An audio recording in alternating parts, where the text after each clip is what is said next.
euh, aux étudiants que, en fait, voilà, c'était en collaboration et que quand je me suis penchée d'un peu plus près sur le sujet, en fait, j'ai constaté que souvent les architectures qui sont présentes dans l'album jeunesse, ce sont des architectures utopiques. Utopiques soit parce qu'elles procèdent de l'imaginaire, et on verra pourquoi un peu plus tard, soit parce qu'elles rendent compte aussi d'une représentation du monde, hein, comme les utopies. Elles cherchent à organiser le monde.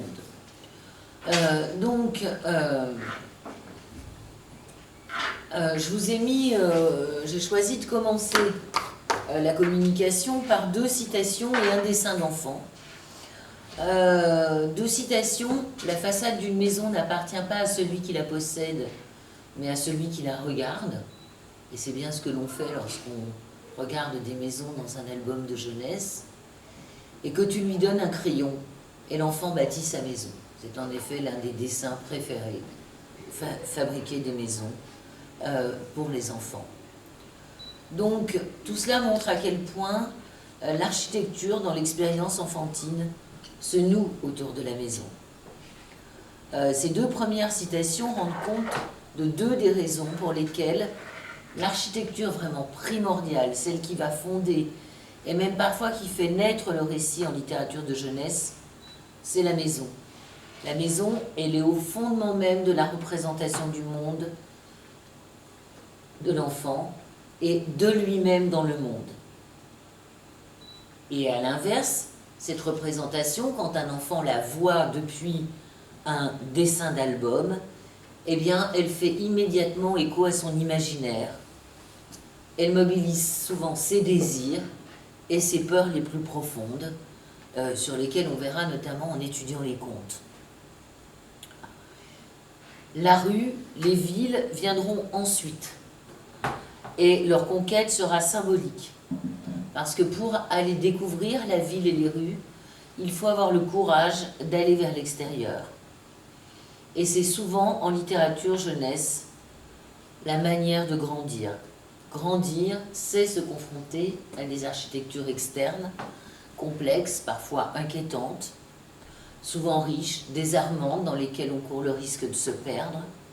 Mais c'est aussi moyen de trouver sa place dans le monde, dans un monde construit, mais aussi à construire, et beaucoup plus grand que l'espace familial qui est représenté par la maison. Alors pour bien comprendre ça, je voudrais juste revenir sur la symbolique de la maison, qui est très riche, et dans les 2 domaines auxquels la littérature de jeunesse se trouve en dialogue. D'une part, dans le domaine psychanalytique. La psychanalyse n'est jamais très loin des récits consacrés à l'enfance et destinés à l'enfance, dans la mesure où justement c'est un miroir de l'imaginaire enfantin. Depuis Freud, la maison, c'est à la fois le lieu de construction de la personnalité, car l'enfant va être capable de projeter son corps dans la maison, et puis d'autre part, c'est un contenant, un lieu d'identification, d'appropriation. Je me projette dans la maison, et la maison me projette dans ce que je suis. C'est donc un objet de représentation symbolique. Les psychanalystes ont tendance à dire que la maison est la projection hors de soi, de soi-même, lorsque les enfants la représentent. Et il y a beaucoup, le dessin de maison est très important dans les analyses psychologiques des enfants. C'est donc le lieu d'investissement, de représentation des affects. Donc ça, c'est la première symbolique à laquelle il faut, disons, s'intéresser lorsqu'on s'intéresse à la représentation de la maison dans la littérature jeunesse. Et puis, d'autre part, il y a une dimension anthropologique qui a également insisté sur la symbolique de la maison. Alors, d'abord en montrant que le terme maison allait bien au-delà du matériel. Ça forme un véritable rapport organisé au monde et au temps, et en particulier à la généalogie. La notion de maison proposée par Lévi-Strauss au milieu des années 70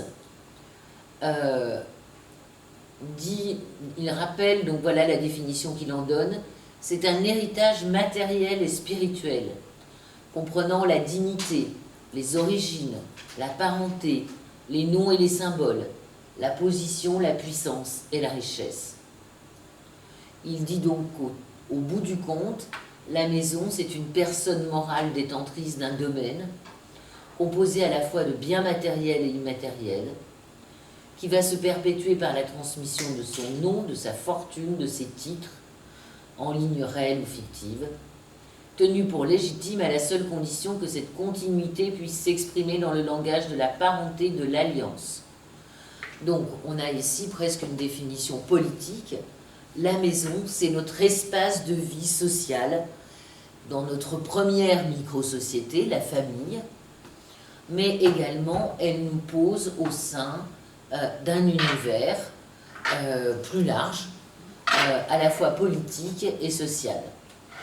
Et on sait aussi que la maison, c'est l'espace dans lequel on se crée ses premiers éléments d'initiation. C'est d'ailleurs pour ça que dans beaucoup de sociétés traditionnelles, je vous en ai mis un exemple ici, où vous avez ce qu'on appelle des maisons d'initiation, c'est-à-dire des espaces où, à l'adolescence, vers 12-13 ans, on va réunir, alors en général plutôt les hommes que les femmes, mais il y a des sociétés dans lesquelles les femmes vivent dans une autre maison, une autre initiation,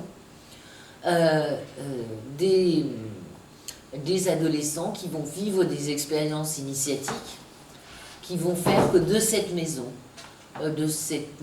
qui est un intermédiaire entre celle de leur communauté initiale et celle qu'ils vont pouvoir construire eux-mêmes, dans cette maison, ils vont devenir des hommes, des adultes. Donc la maison, c'est à la fois un espace intérieur et un espace intermédiaire. Dans l'album pour petits, on va le voir, la maison est d'abord ce que j'ai appelé une maison de poupée. Alors, la maison de poupée, vous savez, c'est un jouet qui est encore très développé, dans laquelle l'enfant va s'amuser à voir par coupe l'ensemble des pièces d'une maison. Vous en avez un exemple ici, reporté sur un album, où l'on voit, en général, il y a plusieurs niveaux, un niveau de cave, un niveau souterrain, le niveau des salles de vie, puis les chambres, et puis parfois un dernier espace. Comme souvent et comme ici, ce sont des maisons qui sont incluses dans un paysage. Je vous ai mis aussi la maison de Babar, maison toute en rose, toute mignonne. Ces maisons qui sont presque des reproductions de maisons de poupées finalement, hein. La maison de poupée est en 3D, ici on a affaire à une maison en 2D, ce sont des maisons bienveillantes. On le voit par les couleurs, la richesse, les pièces construites, les éléments qui permettent de passer de l'une à l'autre. Ce sont aussi souvent des maisons très normées, qui correspondent à un modèle relativement bourgeois d'habitat.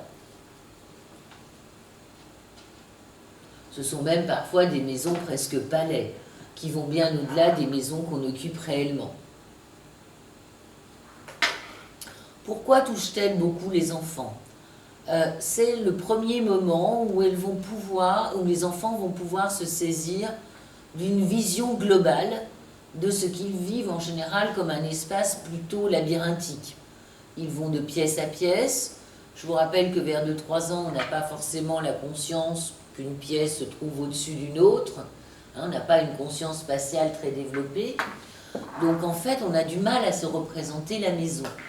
Il y a donc dans cette reproduction d'une maison en entier, que ce soit par l'extérieur ou par la coupe, il y a la possibilité de réaliser un fantasme qui est celui de saisir en une vue d'ensemble ce que normalement on ne perçoit que partiellement. L'album donc aide l'enfant à projeter cette capacité et à la faire devenir sienne. D'où souvent le plaisir de regarder les détails. On sait que la vision de l'enfant de l'image est souvent une vision de détail, et donc de prendre un grand plaisir à observer tous les détails, voire à les manipuler quand on est dans une maison de poupée en 3D, des petits objets, et de cette capacité donc à saisir ensemble ce qui normalement est séparé. Alors il y a un auteur de littérature jeunesse qui, je trouve, propose ces maisons de poupées particulièrement bienveillantes et mignonnes, hein. Il y a vraiment l'idée de mignon dedans. C'est l'auteur Iwamura, donc Iwamura, qui est un des plus grands auteurs de littérature jeunesse japonais, et qui est l'auteur d'une série qui s'appelle La Famille Souris, qui est une très bonne série pour les cycles 2, fin du cycle 1, cycle 2. Et donc, voilà comment la famille, grand-père, grand-mère, papa, maman et nous, les 10 enfants, nous formons une famille de 14 souris. Alors, donc, on voit ici le plaisir de présenter, alors évidemment, puisque les personnages sont des souris, la maison, et en ce sens-là, c'est bien une utopie, sera à la fois anthropomorphisée, mais à leur taille. Et donc, on voit ici une petite souris, je ne sais pas, ça donne peut-être pas le... Non. On voit donc ici une petite maison de souris au pied d'un immense arbre, au pied du monde. Donc une maison à leur dimension, donc là aussi on peut en avoir une vue globale, mais également au pied d'un arbre, et on verra que le lien entre arbre et maison est très important, puisque la maison, c'est ce qui permet de s'ancrer, et l'arbre, c'est ce qui va permettre au contraire d'émerger vers l'extérieur. Donc on a des images très douces d'intérieur, dans lesquelles on voit par exemple ici les petits souriceaux en train de prendre leur bain. Hein, il y a toujours, donc c'est l'espace dans lequel ils vont, alors un bain, alors on voit ici un bain traditionnel japonais, hein, une reproduction d'un bain traditionnel japonais, et donc toutes les pièces vont être occupées, certaines pour manger, certaines pour prendre des bains, avec une atmosphère, je dirais presque de colonie de vacances, hein, puisqu'il y a 10 petits souriceaux, ce qui permet d'en faire presque une forme d'internat qu'on retrouve également dans la chambre à coucher dortoir, dans laquelle se retrouvent les enfants. Donc on a au fur et à mesure des pages tout le retour au soleil couchant, et on a toute la cérémonie du repas où on va mettre la table, ensuite on va aller prendre son bain avant de manger, on y joue, chacun peut y faire ce qu'il veut, il y a ensuite la tablée commune jusqu'au moment de l'histoire, puis du coucher. Donc il ne se passe rien d'extraordinaire, mais on le voit ici encore à travers le jeu des lumières, combien la maison est présentée comme un havre. Et d'ailleurs, la dernière citation, « Papa a commencé une berceuse qu'on lui chantait quand il était petit. Tout le monde dort profondément. Par la fenêtre, la lune silencieuse veille sur les souris. » Donc c'est vraiment un univers très doux, très délicat, où la maison est vraiment comme un cocon protecteur, où les liens familiaux sont également des liens extrêmement protecteurs, tout en ménageant déjà une première ouverture vers l'extérieur au travers de cette fenêtre qui ouvre sur le cosmos et sur la Lune.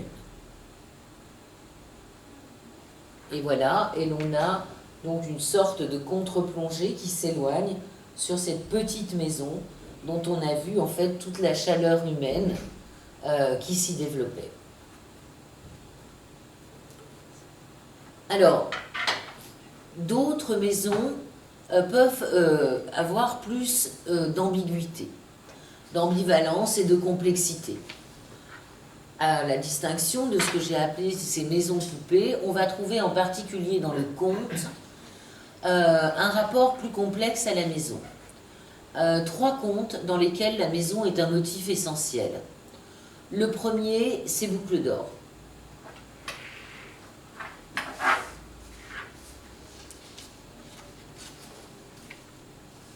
En effet, dans Boucle d'or sort de chez elle, sort de sa maison, s'éloigne et va entrer dans la maison des autres, des 3 ours. Maison qu'on voit ici donc dans l'édition du Père Castor, représentée sous une forme, là aussi comme toujours, systématiquement anthropomorphisée et même tout à fait classique. Vous vous souvenez, à chaque fois, elle va tester, donc on retrouve les 3 éléments classiques de la maison, la pièce où l'on se lave, la pièce où l'on dort, la pièce où l'on mange.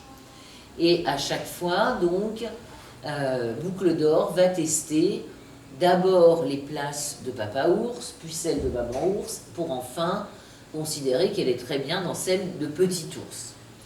Donc, elle semble dans un premier temps, finalement, prendre possession d'un espace qui n'était pas le sien, et elle le dérange profondément. Il y a même des versions dans lesquelles elle repart avant d'avoir rencontré les ours, et finalement les ours ont le sentiment qu'on a violé leur intimité. On ne sait pas pourquoi Boucle d'or est partie de chez elle, on sait qu'en tout cas elle a envie de se trouver un autre espace. Mais dans la version la plus classique, qui est celle que je vous ai mise ici, voilà la dernière image. Elle pensa, ce tout petit ours a été bien gentil, et pourtant je lui ai mangé sa soupe. Elle rentre, on la voit ici, rentrer chez elle, c'est-à-dire on voit sur la couverture combien elle dit au revoir aux ours, et à la fin elle rentre chez elle. Elle rentre donc dans sa maison, comme si le fait d'avoir observé une maison symboliquement, être allée dans une autre maison, lui permet de rentrer heureuse dans la sienne. Il faut donc qu'elle se confronte à un autre espace domestique pour mieux apprécier le sien. On peut aussi être attentif à la dernière remarque. Au début, elle prend possession de la maison sans gêne. C'est seulement lorsque les ours vont revenir qu'elle va comprendre qu'elle a dérangé l'intimité d'un autre. C'est-à-dire qu'en fait, on voit ici se jouer l'idée que eh bien, elle va découvrir une autre intimité, elle va comprendre que c'est une altérité, et elle va rentrer chez elle. Elle grandit dans cette capacité à ne pas se sentir partout chez elle, mais bien au contraire de faire la distinction entre ce qui est l'autre et ce qui est soi. Et de ce fait-là, l'expérience de la maison d'un autre est une expérience qui aide à se construire pour faire la différence entre soi et les autres.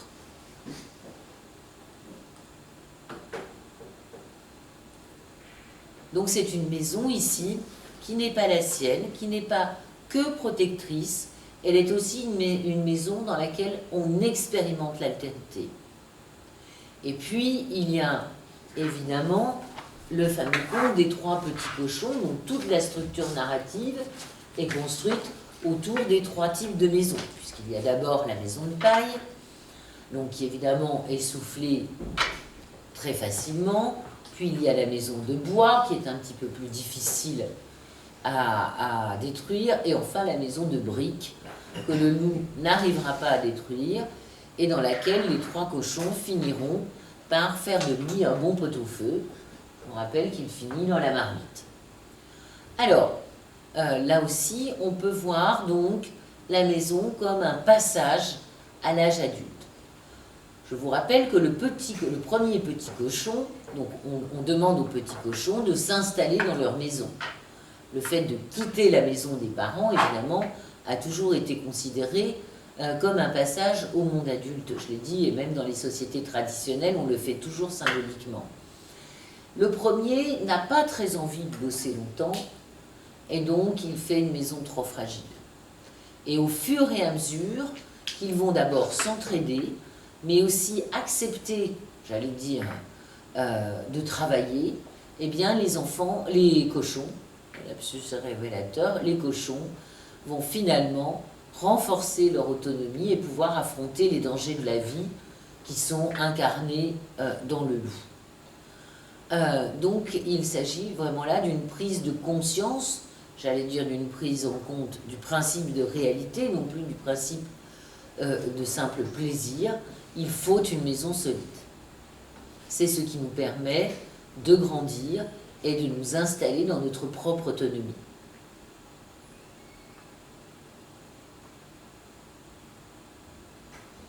Alors, certains auteurs contemporains se sont un peu moqués, ou en tout cas ont vu aussi, j'allais dire, les dangers d'une idéologie qui portait sur toujours plus de sécurité et toujours plus, j'allais dire, de travail et de protection. Et vous avez en particulier un album que j'aime beaucoup qui s'appelle Les Trois Petits Loups et le Grand Méchant Cochon. Donc, on voit justement l'inversion des valeurs, qui reprend finalement, donc ce sont trois petits loups qui sont envoyés effectivement vivre chacun à leur manière. Et ils vont, eux, décider de rester ensemble, et ils vont commencer leur histoire là où s'arrête celle de l'autre, c'est-à-dire par commencer par construire une maison de briques. Mais le grand méchant cochon arrive tout de même avec une massue à détruire la maison. Donc du coup, ensuite, les autres vont décider de se construire un véritable bunker que l'on voit ici. Donc le deuxième est démoli, la deuxième maison en béton est démolie avec un marteau-piqueur. Et la troisième, c'est celle que l'on voit ici, qui est carrément armée. C'est un rhinocéros qui leur donne le matériel, avec un digicode et tout ce qui s'ensuit. Donc, eh bien, le grand méchant loup parviendra quand même à la détruire à coup de dynamite. Ce qui est une manière, évidemment, de jouer sur le fait que finalement, on peut toujours, dans cette hiérarchie, on peut toujours aller plus loin, être de plus en plus enfermé, être de plus en plus dans une idéologie sécuritaire. La maison court le risque, cette idéologie court le risque de finalement nous enfermer dans des bunkers. Et finalement, ce qui va se passer, alors c'est un texte des années 80, c'est qu'ils vont plutôt décider de faire une maison de fleurs. Donc, il n'y a pas de maison, c'est vraiment le flower power. Il n'y a pas de maison plus légère, maison de fleurs dans laquelle, lorsque le grand méchant cochon arrive et hume les fleurs, ça le rend tout gentil et ils vont finir par être tous ensemble. Donc on voit ici comment la symbolique de la maison traditionnelle est complètement retournée avec l'idée de arrêter de vous enfermer, vivez plus légèrement, et peut-être que c'est un autre moyen aussi, un autre rapport au monde. Plus léger et plus ludique. Alors, pour l'avoir étudié dans plusieurs classes, en général, les enfants vers 6-7 ans préfèrent nettement la version traditionnelle. Elle les rassure beaucoup plus. Ils sont contents que le grand méchant loup finisse dans une marmite. Et souvent, sur celui-ci, ils disent « Oui, mais si quand même le grand méchant cochon redevenait un grand méchant cochon. » Donc il y a bien quelque chose de fantasmatiquement très fort dans la maison protectrice. Ça, on le voit quand on fait lire ces deux textes à des enfants à moins de 8 ans. Après 8 ans, ils préfèrent la version plus rigolote, mais avant, ils ont vraiment besoin de cette sécurité qu'apporte la maison. Mais pourtant, la maison n'apporte pas toujours la sécurité.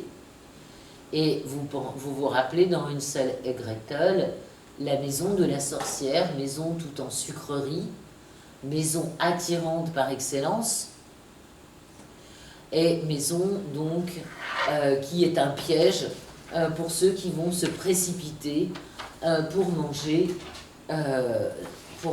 manger les constituants.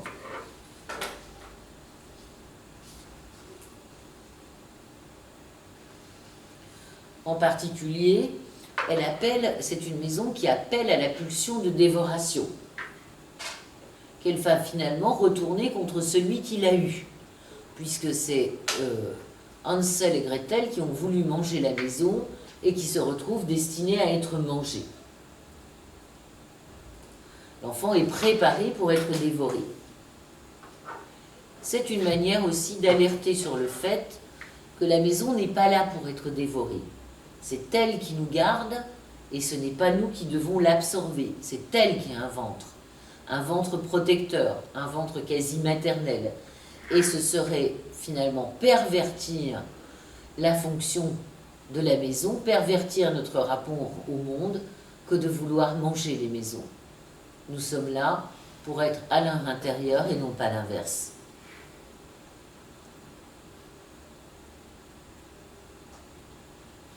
Enfin, je ne peux pas ne pas parler d'un auteur qui me semble essentiel. C'est Claude Ponty, qui, dans chacun de ses ouvrages, présente une maison. Alors, dans Ma vallée en particulier,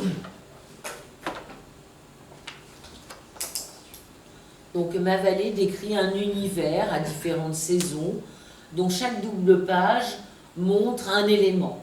Alors ça peut être les saisons, ça peut être ce qu'on y voit, les personnages qui y vivent, les maisons arrachées, par exemple, voici un arbre-maison que l'on voit ici. Mais plus globalement, donc, c'est un univers qu'il pose grâce à la présentation d'une maison. Voilà comment le texte commence, par la présentation de la vallée, et 2 pages plus loin, vous avez l'arbre-maison. Donc, le personnage qui est un twim, vous savez, c'est toujours des petits personnages mi-rat, mi-écureuil, enfin, dont on ne connaît pas vraiment la nature chez Claude Ponty. Donc c'est un petit twim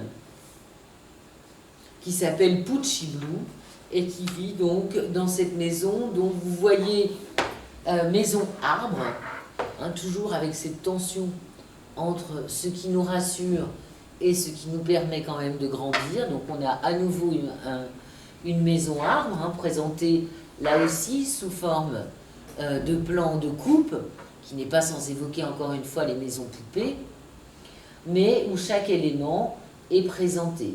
Par exemple, on a la grande entrée. Dedans, on nous présente la cuisine salle à manger, le lit à lire au chaud qui est ici, qui est en plus haut, la grande bibliothèque. Il y a une piscine, il y a des chambres pour dormir, il y a un bureau, il y a d'autres chambres.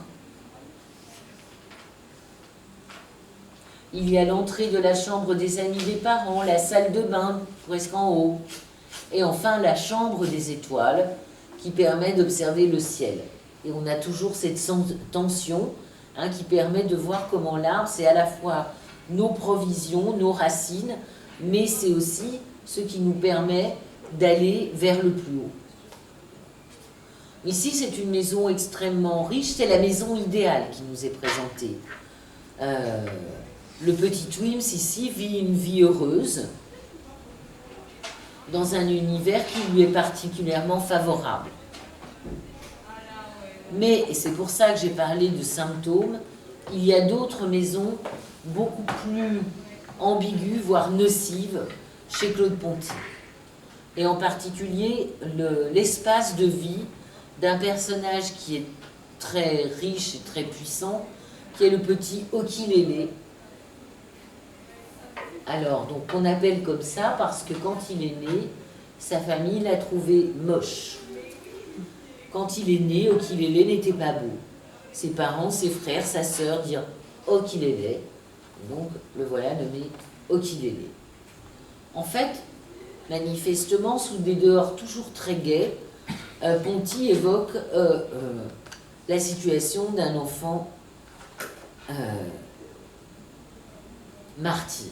Quand il réussissait à être à table en même temps que tout le monde était fâché. Alors il se cachait sous l'évier pour pleurer. Il y restait des heures entières, et là on le laissait tranquille, et même on l'oubliait. Il va donc se constituer sa maison. On voit ici sa maison sous l'évier.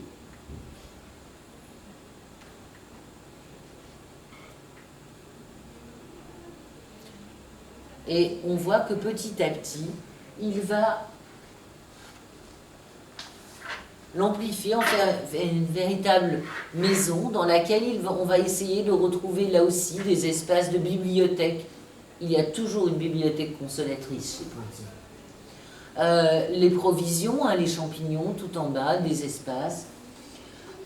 Okulélé a appris à lire et à écrire en mangeant de la soupe aux lettres qu'elle a mis. Avec lui, il agrandit sa maison sous la terre. Ils creusèrent de nombreux tunnels. Tous les matins, ils inventaient une pièce qui s'ajoutait aux autres. Le soir, ils construisaient le parlophone géant, avec un vieux poste de radio, beaucoup de fils électriques et des tas de choses cassées qu'ils trouvaient dans la poubelle. Okulélé voulait parlophoner avec les étoiles, savoir pourquoi les choses étaient comme ça et pas autrement. Et donc on voit dans la deuxième image cette espèce d'arbre artificiel qui est le parlophone, qui va lui permettre petit à petit de sortir de son sous-sol, donc à la fois donc, de son univers de malheur, pour rejoindre au contraire l'univers, puisqu'il terminera au contraire en ayant rejoint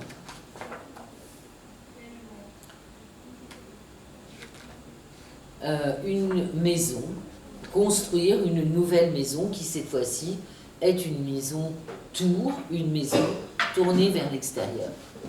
Donc symptômes d'éventuelles souffrances que ces maisons intérieures, ces maisons noires, ces maisons enterrées, et puis possibilité là aussi de les construire, de les modifier et d'en sortir.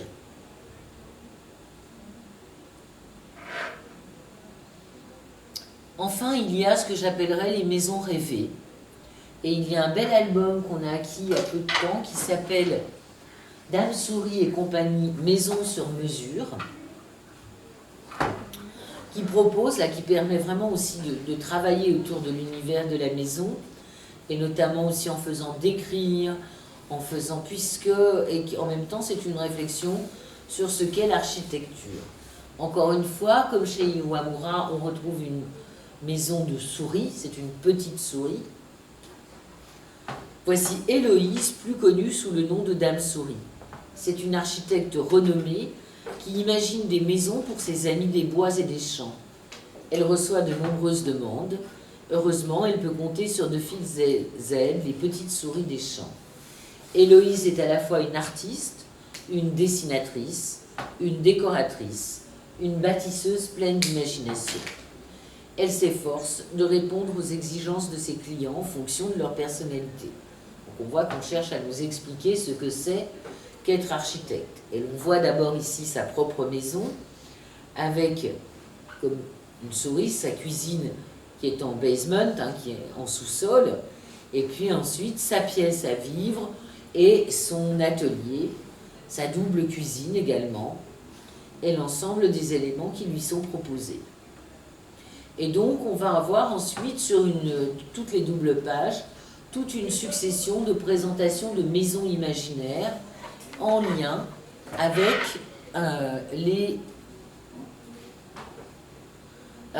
animaux qui lui demandent. Par exemple, à gauche, mes scans ne sont pas très bons, je m'en excuse. Truite souhaitait que sa demeure au fond de l'eau ressemble au paradis perdu de l'Atlantide. Donc on voit ici une espèce de labyrinthe au fond, donc dans un aquarium, puisqu'on voit des poissons en sortir. En haut, vous avez celle de renard, donc un terrier. Ne demandez pas autre chose qu'un terrier confortable, un lieu de repos, après une longue journée de courses et de farces. Et donc c'est aussi l'occasion évidemment de présenter les archétypes de chacun des personnages.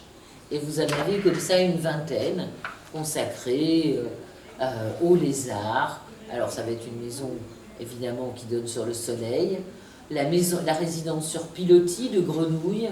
C'est aussi l'occasion de voir différents types de maisons et de travailler également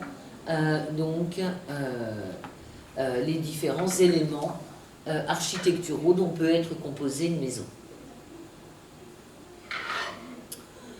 Je crois, hélas, que je vais devoir m'arrêter là, puisqu'il est l'heure.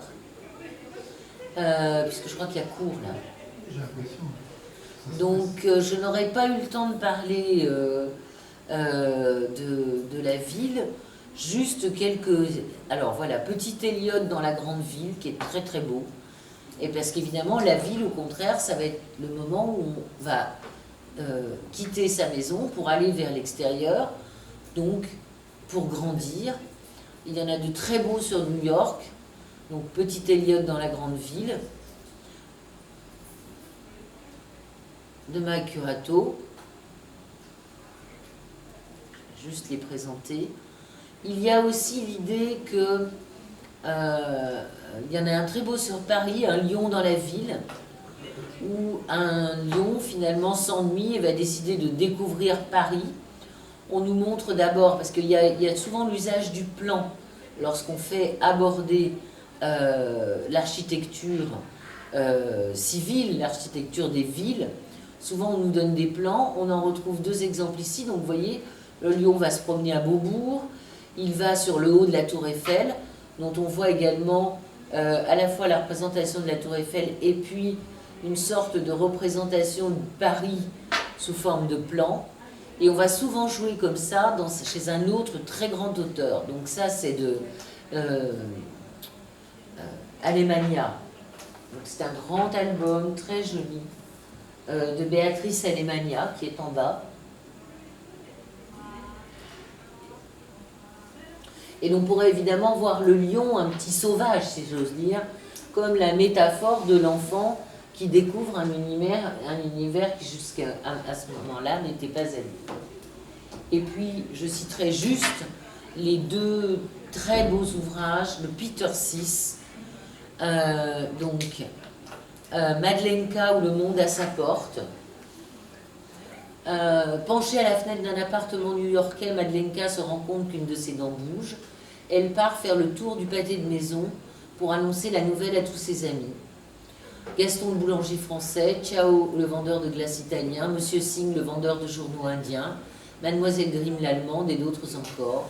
Un voyage à travers le monde à la découverte de l'autre et de toutes ses différences.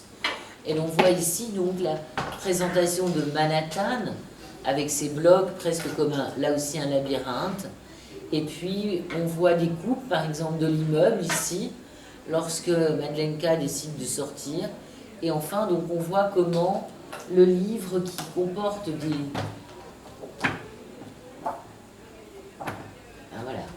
des pages va se promener, la petite va se promener, faire le tour, être à la fois dans un espace imaginaire et un espace réel, parce que c'est le propre de Peter Sis, c'est de mêler les espaces imaginaires et réels.